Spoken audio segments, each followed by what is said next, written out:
Hello everyone, this is Bhavya Rampal, your trainer and guide for cracking all school teaching exams. And I once again welcome you all on this exceptional and revolutionary platform that is Learn to Lead tutorials. So students, I hope you all are fine. I hope you all are doing very hard studies and I hope you all have subscribed our channel till now.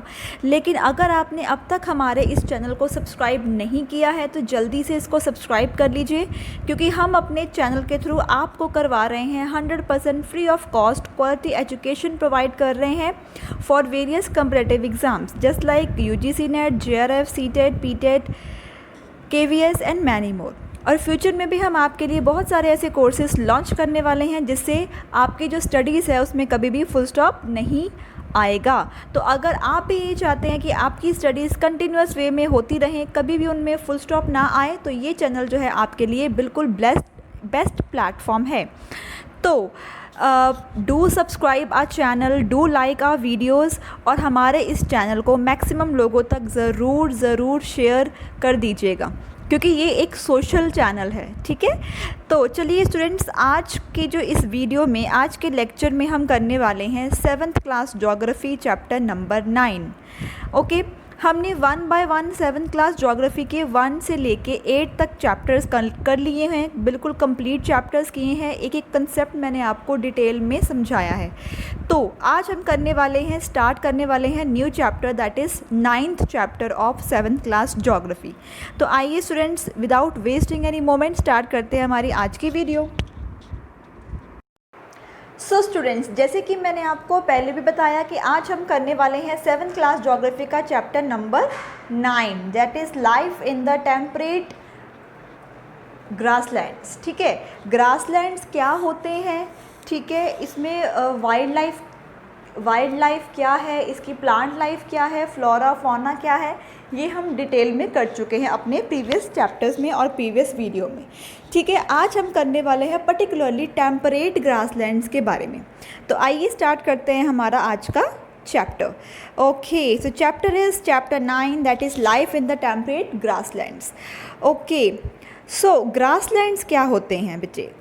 सबसे पहली बात आपने ये याद रखनी है कि grasslands जो हैं वो आपके one of the type of vegetation है। ठीक है, हमने 7th क्लास ज्योग्राफी में नेचुरल वेजिटेशन का एक चैप्टर कंप्लीट वे में मैंने आपको समझाया है। ठीक है, तो टाइप ऑफ वेजिटेशन में ग्रासलैंड्स जो हैं वो वन ऑफ द टाइप्स होते हैं। ठीक है, सो ग्रासलैंड्स क्या होते हैं? Grasslands can be defined as the region where grasses from the dominant type of plant life. ठीक है, तो ग्रासलैंड्स एक ऐसे रीजन्स हैं, ऐसे एरियाज़ हैं जहाँ पे आप कह सकते हो कि जो स्मॉल जो होती है, ठीक है, स्मॉल प्लांट्स, ठीक है, इस तरह के जो होते हैं तो उनको हम कहते हैं ग्रासलैंड्स। ठीक है, so grasslands make up of almost a quarter of the total land surface. ठीक है, हमारे पूरे लैंड सरफेस का 1/3 पार्ट जो है वो किसका है? आपके ग्रासलैंड्स का है। The types of plants that grow here greatly depend on what the climate and soil are like. ठीक है, ऑफ कोर्स ये जो आपके ग्रासलैंड्स हैं उनमें प्लांट लाइफ किस टाइप की होएगी, वाइल्ड लाइफ किस टाइप की होएगी, ठीक है, ये सब कुछ डिपेंड करता है कि आपके वेदर कंडीशंस क्या है वहाँ पे। ठीक है, so these grasslands, it is generally used as a basis to divide the world grasslands into two broad categories। अब पूरी दुनिया में जितने भी grasslands हैं, ठीक है, उनको डिवाइड हमने 2 पार्ट्स में किया है। ठीक है, वो कौन कौन से हैं? Those that occur in the temperate region and those that occur in the, हाँ, तो टेम्परेट रीजन्स के जो ग्रासलैंड्स हैं, ठीक है, टेम्परेट ग्रासलैंड्स के बारे में आपका ये आज का फुल फ्लेड चैप्टर है। ठीक है, सो टेम्परेट ग्रासलैंड्स क्या होते हैं, कैसे होते हैं, वाइल्ड लाइफ कैसा है, प्लांट लाइफ कैसा है, लोग कैसे हैं यहाँ पे, लोगों का ऑक्यूपेशन क्या है। ठीक है, ये सब कुछ हम करने वाले हैं हमारे आज के चैप्टर में। सो टेम्परेट का मतलब क्या होता है? टेम्परेट एरियाज़ या टेम्परेट आप कह सकते हो जो रीजन्स होते हैं। ठीक है, टेम्परेट एरियाज़ क्या होते हैं? That areas that are neither too hot not too cold. ठीक है, मतलब ऐसे रीजन्स में आता है, ठीक ठीक है, जहाँ पे ना ज़्यादा गर्मी है और ना ही ज़्यादा सर्दी है। ठीक है, मतलब यहाँ का जो टेम्परेचर है, यहाँ का जो वेदर कंडीशंस है वो क्या है, ठीक ठीक है। ठीक है, मतलब ना यहाँ पे ज़्यादा गर्मी होती है और ना ही यहाँ पे ज़्यादा सर्दी होती है। ठीक है, तो सबसे पहले हम करने वाले हैं ग्रास लैंड, उसका नाम है द प्रेरीज। ठीक है, so the temperate grasslands of North America are known as. अब ये वाले जो ग्रासलैंड्स है ये कहाँ पे मिलते हैं, ये कहाँ पे लाई होते हैं, ये मिलेंगे आपको, this type of grasslands are found in the North America. ठीक है बच्चे, आपने ये ज़रूर रिटेन करके रखना है कि कौन कौन सा ग्रासलैंड कौन कौन से एरिया में पाया जाता है। ठीक है, या कहाँ पे ये ग्रासलैंड्स जो है वो होते हैं। सो ये जो ग्रासलैंड्स है जो हम कर रहे हैं वो कहाँ पे होते हैं, वो नॉर्थ अमेरिका में होते हैं। It is a region of flat gently sloping hilly lands. ठीक है, तो ये लैंड जो है, यहाँ के जो लैंड्स हैं वो कैसे हैं, वो बिल्कुल फ्लैट लैंड्स हैं। ठीक है, कुछ यहाँ पे आपको फ्लैट लैंड मिलेंगे, कुछ यहाँ पे आपको हिली लैंड भी मिलेंगे। ठीक है, जैसे कि मैंने आपको पहले भी बताया, टेम्परेट का मतलब क्या है, neither too hot not too cold. मतलब यहाँ पे आपको हॉट एरिया वाले रीजन्स भी मिलेंगे और कोल्ड एरिया वाले भी मिलेंगे। मतलब ना यहाँ पे ज़्यादा गर्मी होती है और ना ही यहाँ पे ज़्यादा सर्दी होती है। आई होप आपको समझ में आ रहा है। For the most part prairies are, यहाँ पे जो है आप कह सकते हो कि पेड़ वगैरह नहीं होते इस ग्रासलैंड्स में, पेड़ ठीक है, जो बड़े बड़े पेड़ होते हैं, ठीक है, वो आपको यहाँ पे नहीं मिलेंगे। But near low lying planes franking river valleys Woodlands can be found. ठीक है, बड़े बड़े आप कह सकते हो, बड़े बड़े जो पेड़ हैं वो आपको इन ग्रासलैंड्स में नहीं मिलेंगे। ठीक है, यहाँ की प्लांट लाइफ आप कह सकते हो कि इतनी ज़्यादा नहीं है। मतलब यहाँ पे जो प्लांट लाइफ है वो थोड़ी सी ही है, ज़्यादा प्लांट लाइफ नहीं है।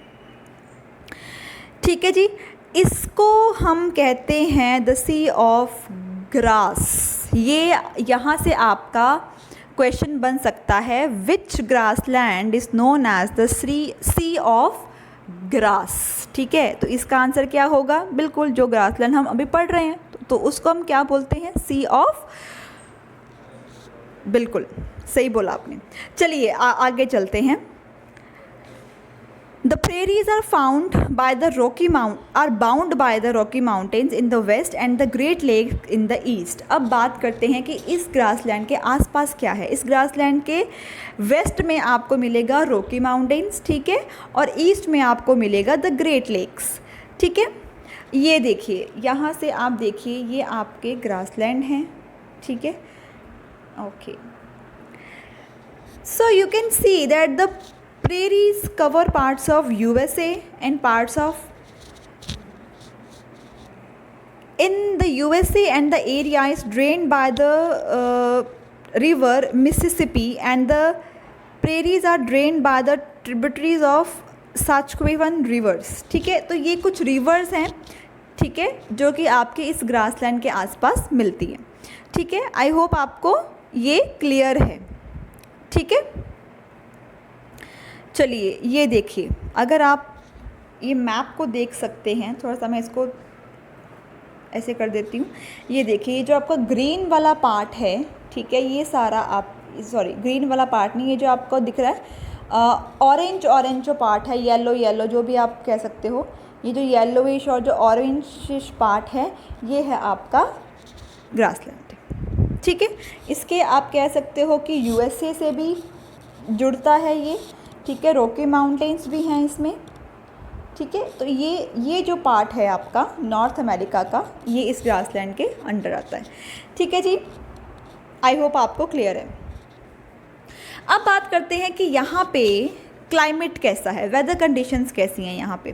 So being located in the heart of continent, the climate is of continental type with extreme temperatures. The summers are warm with temperatures of around 20 degrees Celsius, while in winter minus 20 degrees Celsius has been recorded in the Winnipeg, Canada.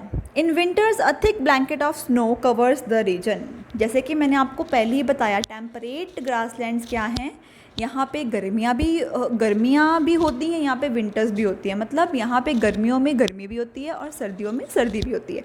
तो अगर हम इसके weather condition की बात करें तो यहाँ पे जो टेम्परेचर्स हैं वो एक्सट्रीम होते हैं, ठीक है। मतलब समर्स में आप बोल सकते हो कि 20 डिग्री सेल्सियस तक जो है वो आपका टेम्परेचर हो सकता है, और विंटर्स में आप बोल सकते हो कि -20 डिग्री सेल्सियस तक ये जो टेम्परेचर है वो नीचे गिर सकता है, ठीक है। तो आप ये कह सकते हो कि यहाँ पे इतना आप बोल सकते हो कि it is a continental type of weather conditions, ठीक है। Okay, so the annual rainfall is moderate and is ideal for the growth of grass, ठीक है। अब यहाँ पे जो रेनफॉल है उसकी अमाउंट कैसी है, उसकी अमाउंट मॉडरेट है, मीडियम है, ठीक है। ना ज़्यादा अमाउंट में यहाँ पे रेनफॉल होती है, ना ही कम अमाउंट में होती है, मतलब ठीक ठाक अमाउंट में यहाँ पे जो है रेनफॉल हो जाती है। जितनी रिक्वायर्ड है उतनी रेनफॉल आपको यहाँ पे मिल जाएगी। Due to absence of north south barrier a local wind Chinook blows here, ठीक है। अब यहाँ पे एक लोकल विंड जो है वो यहाँ पे होती है, उस लोकल विंड का नाम है चिनूक, ठीक है जी। ये आपने याद रखना है, ठीक है जी। यहाँ से आपका क्वेश्चन बन सकता है। सो आई होप आपको वेदर कंडीशंस क्लियर हैं। अब बात करते हैं फ्लोरा एंड फौना की, ठीक है, कि यहाँ पे प्लांट लाइफ कैसी है, यहाँ पे वाइल्ड लाइफ कैसी है, ठीक है। ये सब हम यहाँ पे पढ़ने वाले हैं, forest life, wild life, plant life कैसी है। सो फ्लोरा एंड फौना में देखिए, जैसे मैंने आपको पहले भी बताया कि यहाँ पे जो ये वाले जो ग्रासलैंड्स होते हैं वो बिल्कुल ही पेड़ उसमें नहीं होते, ठीक है। Where water is available, trees such as willows, elders and poplars are there, ठीक है। जहाँ पे तो वाटर है, जहाँ पे आप कह सकते हो कि अच्छे अमाउंट में पानी है, वाटर है, रेनफॉल होती है, वहाँ पे कहीं ना कहीं आपको पेड़ वगैरह मिल जाएंगे। अदरवाइज़ यहाँ पे आपको बड़े बड़े पेड़, लंबे लंबे पेड़, घने घने डेंस जो आप कह सकते हो कि ट्रीज़ हैं वो आपको यहाँ पे नहीं मिलेंगे। Places that receive rainfall of over 50 centimetre are suitable for farming as the soil is fertile, ठीक है। अब यहाँ की जितनी भी सॉइल है वो पूरी की पूरी फर्टाइल नहीं है।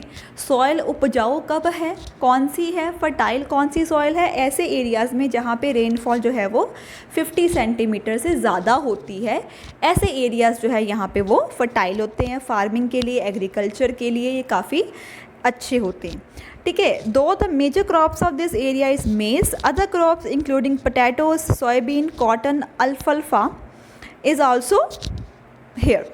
सो यहाँ पे क्या है, मेजर क्रॉप जो है वो यहाँ पे क्या है, मेज़ की मेजर क्रॉप है।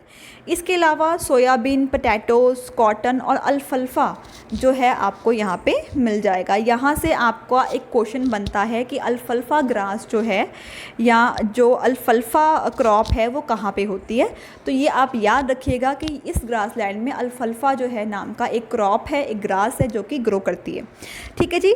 Areas where rainfall is very little and unreliable, grasses are short and sparse, ठीक है। जैसे मैंने आपको पहले ही बताया, जहाँ पे रेनफॉल हो रही है, अच्छे अमाउंट में हो रही है, वहाँ पे सॉइल भी फर्टाइल है, वहाँ पे फार्मिंग भी हो रही है, वहाँ पे कल्टीवेशन भी हो रही है। पर जहाँ पे सॉइल जो है वो फर्टाइल नहीं है, जहाँ पे रेनफॉल इतनी अच्छे से नहीं हो रही, वहाँ पे जो है आपको ट्रीज़ नहीं मिलेंगे और जो ग्रास है वो भी आपकी शॉर्ट होगी।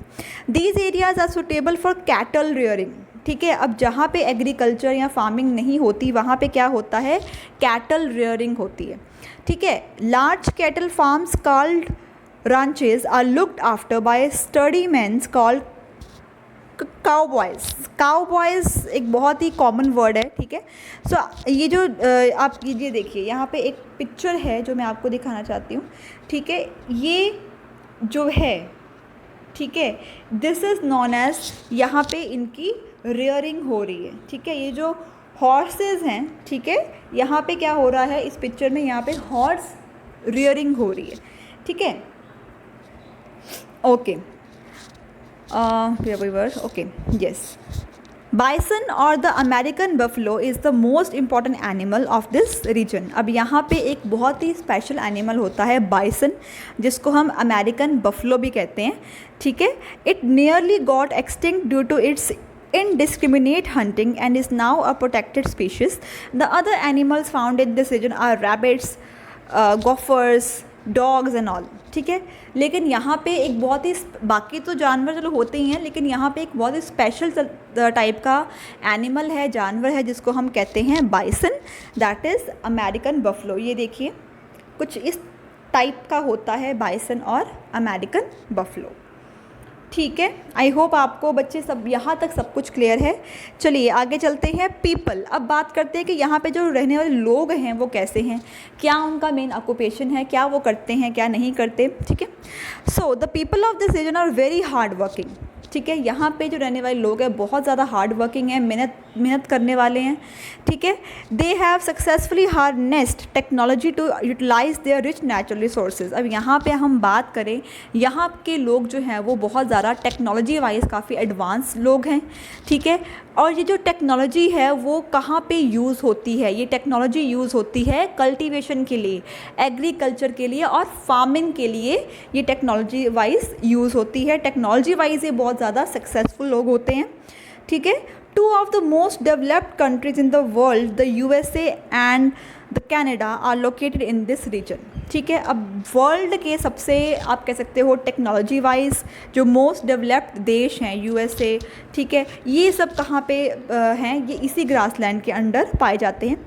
Scientific methods of cultivation and use of harvesters combines handmade north America और सरप्लस फूड प्रोड्यूसर। अब यहाँ पे एग्रीकल्चर इतना सक्सेसफुल क्यों है, ठीक है, फार्मिंग इतनी अच्छी क्यों है, टेक्नोलॉजी इतनी अच्छी है, क्यों? बिकॉज़ यहाँ पे वो जो है एग्रीकल्चर करते हैं, फार्मिंग करते हैं यूजिंग द लेटेस्ट टेक्नोलॉजी, जैसे कि लेटेस्ट हार्वेस्टर्स यूज़ करते हैं, लेटेस्ट कंबाइंस यूज़ करते हैं, ठीक है। इसलिए यहाँ पे वो जो है सरप्लस फूड को भी प्रोड्यूस करते हैं। So the prairies are also known as the granaries of the world, ठीक है। अब प्रेरीज को हम और क्या बोलते हैं, ग्रेनरीज ऑफ द वर्ल्ड। यहाँ से भी आपका क्वेश्चन बन सकता है, तो ये कीवर्ड्स हैं जो आपने रिटेन करके रखने हैं। So due to the huge surplus of wheat production, ठीक है, यहाँ पे वीट प्रोडक्शन, मेज प्रोडक्शन बहुत ज़्यादा होती है, ठीक है। Dairy farming is another major industry. The dairy belt extends from the Great Lakes to Atlantic coast in the east. Dairy farming and extensive agriculture both promote setting up of food processing industries. ठीक है, एक तो यहाँ पे agriculture बहुत होता है using the latest technology, ठीक है। सेकेंड यहाँ पे क्या होती है, डेयरी फार्मिंग भी बहुत ज़बरदस्त अमाउंट में होती है यहाँ पे, ठीक है। एक्सटेंसिवली यहाँ पे डेयरिंग फार्मिंग होती है और एग्रीकल्चर होता है, ठीक है। Large mineral deposits particularly coal and iron and a good network of roads, railways, canals and in this region have made it the most industrialized region in the world, ठीक है। अब यहाँ पे एग्रीकल्चर भी है, डेयरी फार्मिंग भी है, plus यहाँ पे मिनरल डिपॉजिट्स भी कमाल के हैं, ठीक है। बहुत ज़्यादा मिनरल डिपॉजिट्स आपको यहाँ पे मिलते हैं। पर्टिकुलरली कौन कौन से मिनरल मिलते हैं आपको, कोल मिलता है, आयरन मिलता है, ठीक है, जिससे कि आपके रोड्स, रेलवेज़, ये सब चीज़ों का निर्माण होता है, ठीक है। और इससे क्या है, इसलिए आप ये कह सकते हो कि ये जो रीजन है वो काफ़ी ज़्यादा इंडस्ट्रियलाइज्ड रीजन है। यहाँ पे इंडस्ट्री वाइज बहुत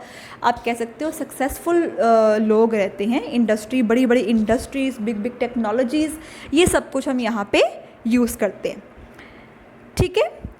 so thank you so much students, आज के लिए इतना ही। आज बाकी का जो चैप्टर है वो हम करेंगे कल। तो आई होप आपको मेरी आज की वीडियो अच्छी लगी होगी, आई होप आपको सब कुछ क्लियर हो गया होगा। अगर कोई भी आपको प्रॉब्लम है, कोई डाउट है माइंड में, तो आप मुझे कमेंट बॉक्स में कमेंट ज़रूर कर सकते हैं and I will definitely try to reply of your all doubts, ठीक है। सो अगर आपको मेरी आज की वीडियो पसंद आई हो तो प्लीज़ लाइक कर दीजिएगा, हमारे इस चैनल को सब्सक्राइब कर लीजिएगा और हमारे इस चैनल को मैक्सिमम लोगों तक ज़रूर पहुंचा दीजिएगा। Thank you so much students, thank you for watching. This is Bhavya Singh, good bye.